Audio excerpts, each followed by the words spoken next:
Welcome to our 5 on 5. We're pleased to welcome in Craig Ackerman, the Crater Lake National Park Superintendent, as well as Bill Thorndike with the Crater Lake National Park Trust. Gentlemen, thanks for being here today. Thanks for inviting us. So, Craig, let me start with you. Talking about building this really amazing new center up there at Crater Lake, what would that look like, and what's the timeline for that? Well, the Visitor Information Education Center would be built in Rim Village. It won't be a new construction in the sense that a new site will be developed, but it will actually be built around and on the foundation of an existing building that will be rehabbed or renovated. And it will be a facility that will serve, hopefully, most of the 750,000 visitors that are coming up to the park right now. Right now we're in pre-construction.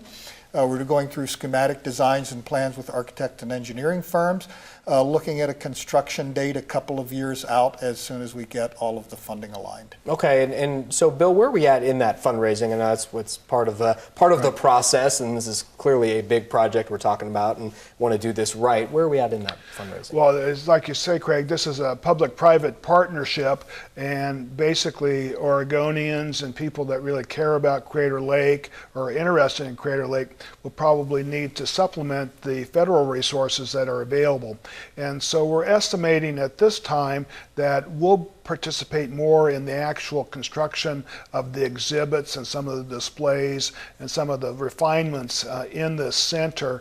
And we're estimating, because we want to have extremely high quality displays at this park that will last a generation, that will probably be aiming for between $2 and $3 million of additional resources beyond the federal resources to really develop and build the type of facility that we all can be proud of. Certainly. Okay, so Craig, why, obviously you mentioned about the tourism, the numbers are booming across, of course, Crater Lake as well as the whole National Park Service. How does this help provide a hub, perhaps, is the right word for tourists? Well, that's a perfect word for it, because visitors right now don't have any central location that's really well suited to adapt to the numbers that we have or the types of visitors that we have. So we're looking for a center that can provide information not just to the traditional visitors that we've received in the past from around the United States, but to the huge influx of international visitors that were coming in from all around the globe, sometimes actually in numbers higher than domestic visitors. And it'll be a place where we can provide information, disperse them throughout the park, help them manage their visit a little better, and hopefully be safer and learn more as well. It also will serve as the center for our education program at the park, which currently serves over 5,000 students from the local area every year. Right, and we're dealing with an area that's, it's at 7,000 feet. So sure. For a lot of people that are a little less ambulatory, not having a center like this really restricts their ability to learn about the lake. Or if you have, let's say, an entire cadre of young children, sure. And you're saying, well, I don't know if I want to run them all down to the Senate Memorial right on the rim of this lake, because people do need to be cautious. And again, this gives us that ability. The other reality is that, as many visitors know, you come up, you can experience the lake. Sometimes you can't see the lake. I mean, it's just the nature of the weather patterns we have. Either you have 15 feet of snow or you have some fog down on the lake.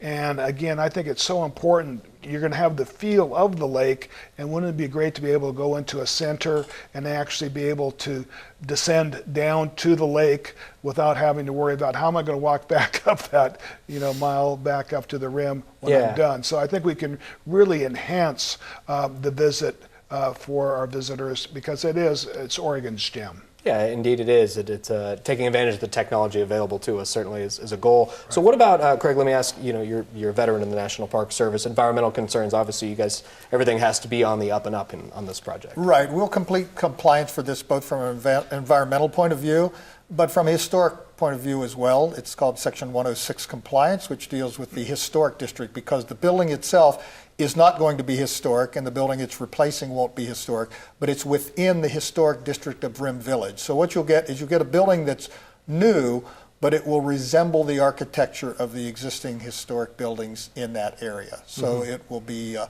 very attractive building, very functional building, but it will fit in with the 1920s, 30s feel of when that Rim Village area was originally developed. And certainly don't want to see any change to that beautiful blue, of course, in the lake. Craig, great to see you. Thank you so much for being here. Appreciate it. Bill, thank you. Thanks, guys. Stay with us. We'll be right back.